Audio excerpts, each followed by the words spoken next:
Les autres souverains d'Europe sont dubitatifs sur la culpabilité des Templiers. Et alors que tous les membres de l'ordre sont arrêtés, interrogés et jugés dans les différentes régions du monde, le constat est quasiment partout le même.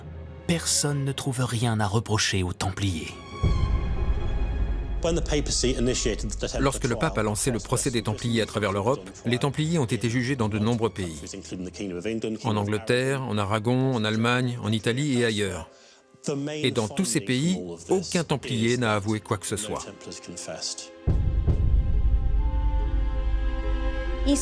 En Espagne, le roi et la population défendirent les leurs. Il y eut un procès, mais il n'y eut aucune diffamation. À Venise, le procès était entre les mains du doge, qui affirma « Les nôtres sont très sages. Nous sommes absolument sûrs qu'ils ne sont pas hérétiques. » Et il n'y eut même pas d'arrestation. Le roi de Chypre, lui aussi, défendit les siens. L'exemple le plus flagrant, c'est l'Angleterre. Les policiers anglais n'ont pu arriver à faire aucun recoupement pour obtenir des aveux ou un soupçon de preuve. Il n'y avait pas eu d'emploi de la torture et il n'y avait pas eu le travail des inquisiteurs. Mais Philippe le Bel et Guillaume de Nogaret n'ont aucune intention de laisser les enquêtes menées dans les autres pays perturber leur plan machiavélique. La machine avait été lancée et elle ne s'arrêterait pas. Le mal était fait. Peu importe que les Templiers anglais n'admettent pas avoir craché sur la croix. Les Français l'avaient admis, et c'était suffisant pour faire tomber l'ordre du Temple. Pendant les 6 premiers mois de l'année 1308, le roi de France et ses juristes mettent la pression sur le pape. Ils insistent sur la gravité des aveux obtenus et affirment encore et encore que les Templiers sont coupables et que le roi a agi dans l'intérêt de l'Église. Le pape ne s'en est pas laissé compter et lui, il a suspendu les inquisiteurs du royaume de France. On a eu donc une sorte de rapport de force qui s'est noué au printemps 1308 entre le pape et le roi de France. C'est là la période de la plus grande tension, c'est là que tout se joue. À l'été 1308, le pape Clément V décide de reprendre la main sur le plan juridique. Il nomme ses propres interrogateurs pour auditionner les Templiers et demande à Philippe le Bel de leur laisser voir les prisonniers. Les hommes du roi de France sélectionnent 72 prisonniers qui sont envoyés à Poitiers pour être interrogés. Les plus hauts dignitaires de l'ordre, eux, dont le grand maître Jacques de Molay, sont interrogés à la forteresse royale de Chinon.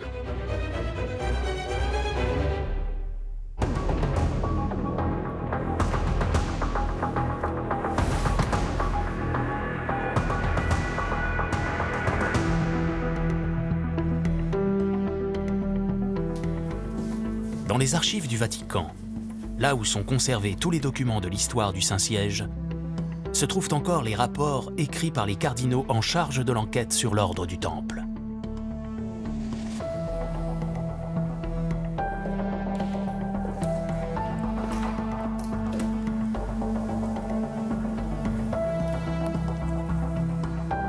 Sur ces pages sont fidèlement consignés les échanges entre les enquêteurs du pape et les prisonniers.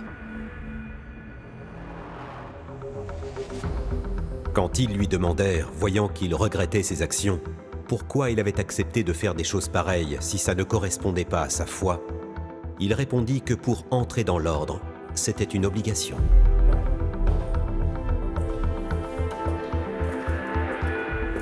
Dans les marges, on trouve encore quelques notes prises lors des interrogatoires. Sodomie, rituel d'entrée, vénération d'une idole. Les hommes du pape tentent de savoir si, oui ou non, les crimes reprochés par le roi de France sont vrais. Sauf que les interrogatoires se déroulent sous le contrôle des hommes de Philippe le Bel qui surveillent toutes les paroles prononcées par les Templiers. Les prisonniers sont dans l'incapacité de nier. Tous avouent encore. Les Templiers qui parlent savent que la police royale les surveille et qui vont d'ailleurs revenir dans la prison royale.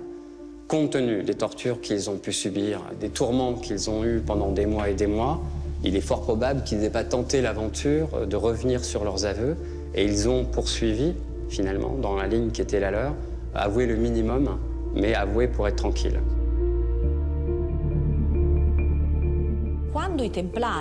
Quand les Templiers furent interrogés au printemps 1308 à Poitiers, le pape se rendit compte que tous les gestes déplacés qui constituaient la base des accusations contre les Templiers appartenaient à un usage. Le document dit « usus ordinis nostri » ou alors « modus ordini nostri ». Il parle donc d'une coutume, d'un rituel de type paillard, militaire, mais qui n'avait aucun lien avec la théologie ou des doctrines hérétiques. Donc le pape eut la conviction que oui, les Templiers avaient peut-être été coupables de plusieurs fautes, parce qu'ils toléraient l'existence de ce cérémonial déplacé, mais que ces fautes n'étaient pas de type hérétique.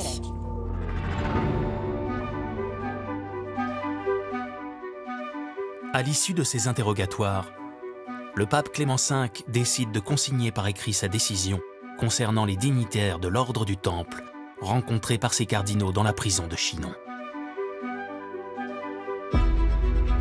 L'original de ce document, baptisé le Parchemin de Chinon, est resté introuvable jusqu'au début du XXIe siècle.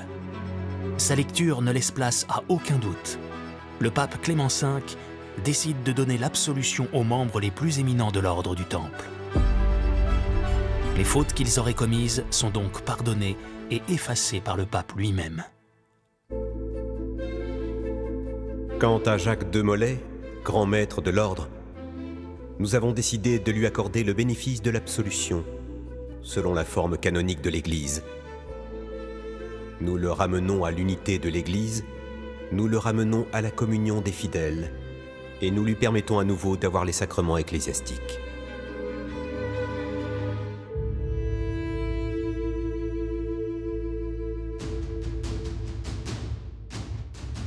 La commission pontificale chargée d'instruire le procès de l'ordre du Temple se met en place en 1309. Ses membres auditionnent des centaines de prisonniers qui reviennent témoigner, mais cette fois non pas devant les policiers du roi de France, mais devant les hommes du Saint-Siège.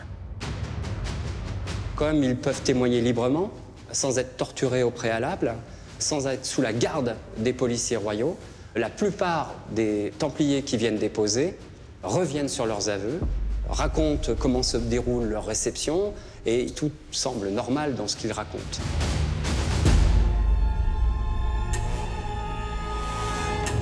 Plusieurs dizaines de Templiers, comme ça, déposent devant la commission pontificale, donc devant des cardinaux, en décrivant les tortures qu'ils ont subies, les privations dont ils ont été l'objet, enfermés dans un puits, sans manger, sans boire, ils perdaient leur chair, ils saignaient, ils racontent toutes leurs tortures.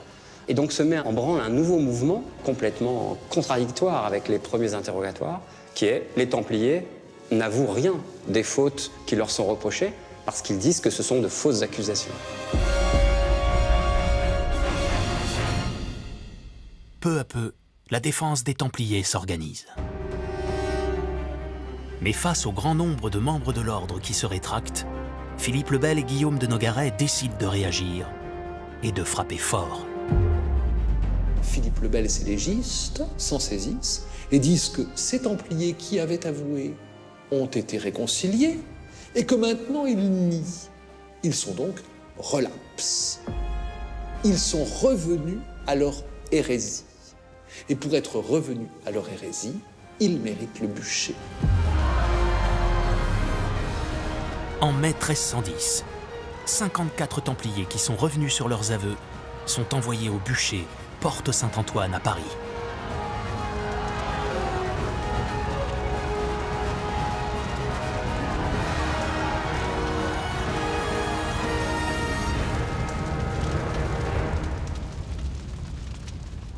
Le mouvement de défense de l'ordre du Temple qui a été lancé par les Templiers individuellement s'arrête du jour au lendemain. La menace de brûler des Templiers qui reviendraient sur leurs aveux a produit ses fruits. Maintenant, il n'y a plus de défense de l'ordre. Personne ne souhaite dire la vérité. Le roi Philippe le Bel avait déjà partie gagnée. Les exécutions décidées par Philippe le Bel visaient principalement à faire pression sur le pape. Il montrait clairement qu'il n'allait pas faire marche arrière. Donc le pape allait devoir se faire à l'idée que les Templiers finiraient par être reconnus coupables.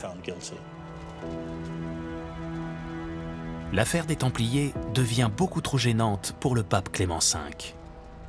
Malgré sa conviction que l'ordre du Temple n'est pas condamnable, l'acharnement du roi de France menace directement sa légitimité. Le pape Clément V s'est rendu compte que le mal avait été fait, que les accusations étaient trop scandaleuses et qu'elles s'étaient répandues à travers l'Europe. Tout le monde était en état de choc. Vous ne pouvez pas entendre que les Templiers, ces grands chevaliers chrétiens, les dépositaires de l'esprit des croisades, s'adonnent à ces pratiques très étranges, très peu chrétiennes, dans leur cérémonie d'initiation ou dans la pratique de leur vie spirituelle.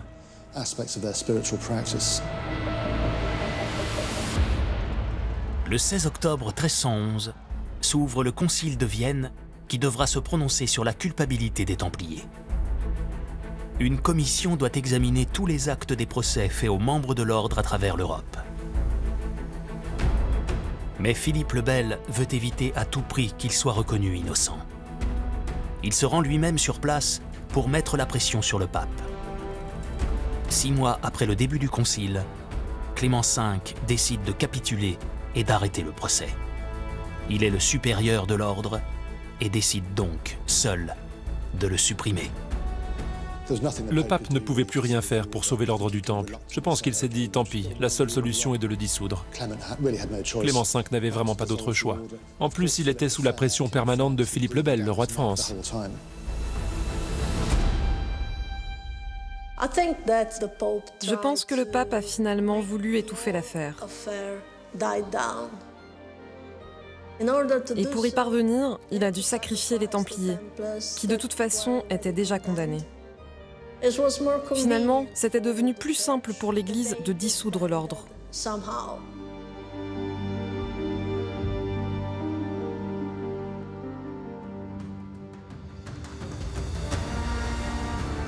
Le 22 mars 1312, le pape signe la bulle Vox in Excelso qui dissout officiellement l'ordre du Temple.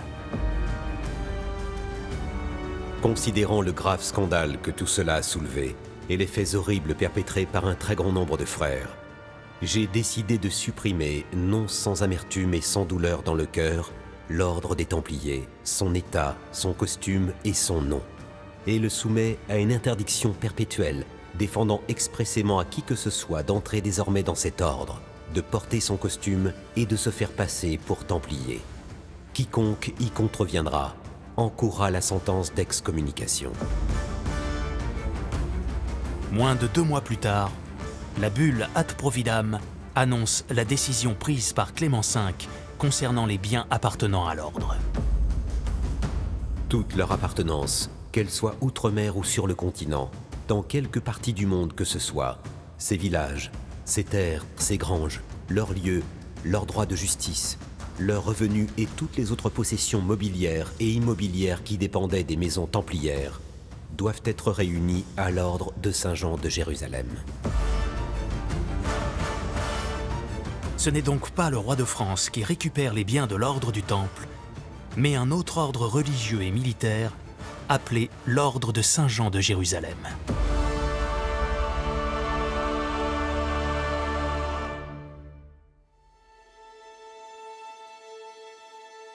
« 192 ans après sa création en 1120 en Terre Sainte, et moins de 5 ans après l'arrestation spectaculaire de tous les Templiers de France par les hommes de Philippe le Bel, l'ordre du Temple disparaît.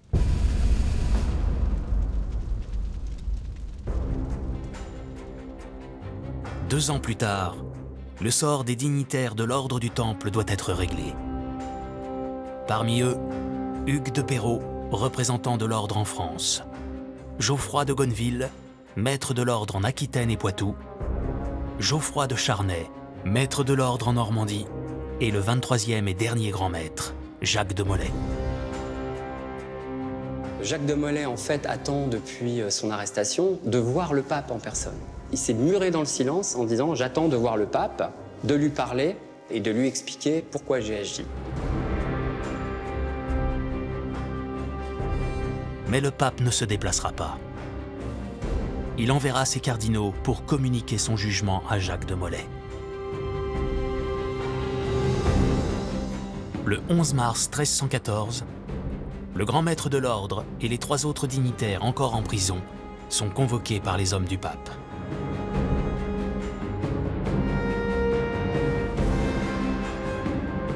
Le grand maître Jacques de Molay avait passé déjà 7 ans en prison.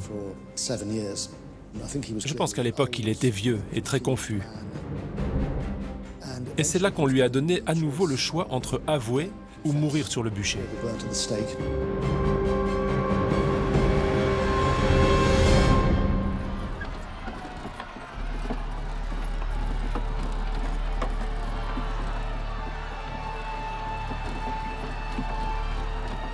Alors que les 4 dignitaires ont renouvelé leur confession, ils sont amenés sur le parvis de Notre-Dame de Paris pour écouter leur sentence.